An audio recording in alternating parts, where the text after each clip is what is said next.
Ada satu pertarungan yang terjadi hampir setiap pagi. Pertarungan kecil, tapi menentukan mood satu hari penuh. Alarm berbunyi, tangan terangkat, dan tombol snooze kembali ditekan.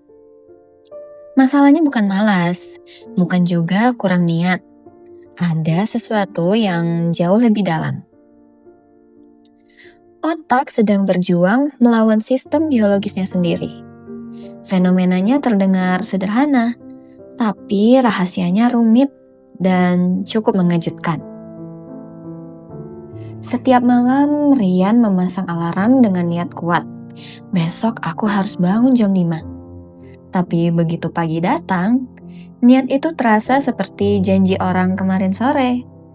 Tubuh berat, kepala seperti masih tertempel bantal, dan alarm membisingkan justru jadi musuh nomor 1.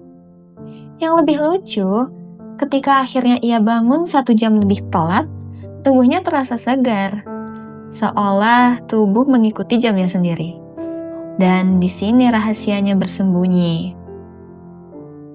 Manusia dikendalikan oleh sebuah mekanisme biologis bernama circadian rhythm, jam internal tubuh. Jam ini mengatur kapan hormon ngantuk keluar, kapan tubuh siap bangun, kapan otak paling tajam, dan kapan energi turun. Masalahnya, jam biologis tidak selalu sama dengan jam alarm.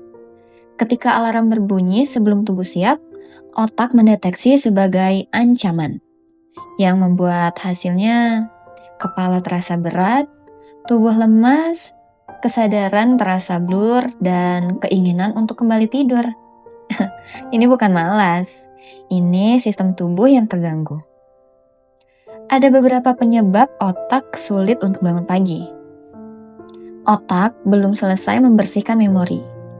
Saat tidur, otak menjalankan proses glymphatic system atau pembersihan racun dan memori.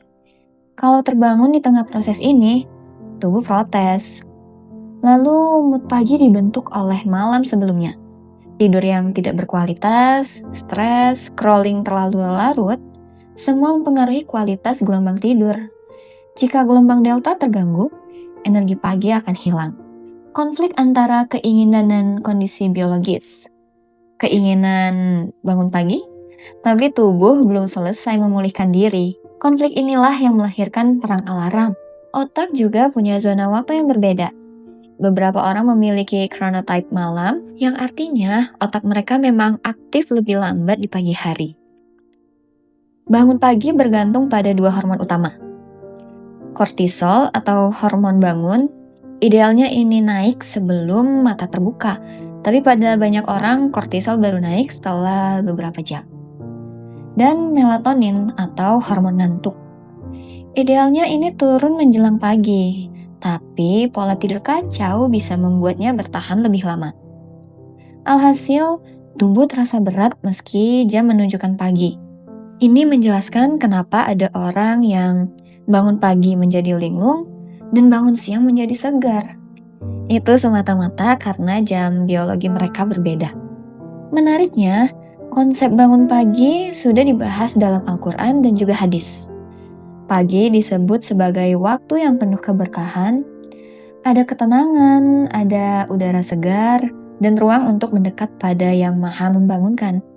Namun dari sisi psikis, bangun pagi bukan hanya soal ibadah, tapi juga melatih disiplin terhadap diri sendiri. Karena setiap kali kita menang melawan kantuk, kita sedang melatih otak untuk lebih kuat mengendalikan diri. Mengatur tidur sama seperti mengatur hidup, karena otak yang tertata memberi dampak pada seluruh aspek kehidupan. Alasan sederhana tapi begitu dalam. Informasi berlebihan membuat otak kebanjiran stimulasi sampai sulit masuk mode istirahat. Kemudian cahaya biru pada layar smartphone menghambat penurunan melatonin hingga 2-3 jam. Kecemasan karena kepala penuh rencana esok hari membuat tubuh sulit masuk ke tidur lelap. Dan ritme hidup yang tidak konsisten. Tidur jam 10 hari ini, terus besok jam 1, Jadi jam biologis tidak pernah stabil. Ini membuat tubuh kehilangan kemampuan bangun otomatis. Beberapa teknik sederhana untuk bangun pagi itu bisa mulai dari konsisten dengan jam tidur, bukan jam bangun yang harus dipaksa, tapi jam tidur yang harus dijaga. Kurangi layar 45 menit sebelum tidur. Ini membuat melatonin turun sesuai waktunya. Kalian juga bisa nih coba latihan pernapasan sebelum tidur. Ini bisa bantu membuat kortisol turun hingga tidur lebih dalam. Lakukan juga ritual ringan, zikir, doa sebelum tidur, atau membaca sedikit ayat. Ini bukan hanya ibadah, tapi menenangkan sistem saraf. Letakkan alarm jauh dari jangkauan tangan, agar otak tidak punya kesempatan mengaktifkan mode negosiasi pagi. Ketika seseorang bangun lebih awal dari biasanya, ada perubahan halus pada tubuhnya. Otak menjadi lebih jernih, emosi lebih tenang, motivasinya meningkat, dan ide jadi lebih mengalir. Karena pagi adalah waktu ketika amigdala tenang dan prefrontal cortex menjadi aktif. Inilah kondisi terbaik untuk berpikir, belajar, dan mendekat kepada Tuhan. Bangun pagi bukan sekedar aktivitas, tapi penguatan karakter. Bangun pagi bukan soal kuat atau nggak kuat. Ini soal sinkronisasi antara niat dan biologi. Dan ketika tubuh dan jiwa selaras, pagi bukan lagi musuh, tapi titik awal perubahan. Karena setiap pagi yang kita menangkan, ada versi diri yang lebih baik sedang lahir. Menurut kamu, apa sebenarnya yang paling bikin kamu sulit bangun pagi? Apakah karena tubuh kamu belum siap, atau karena ada hal di hidup kamu yang belum selaras?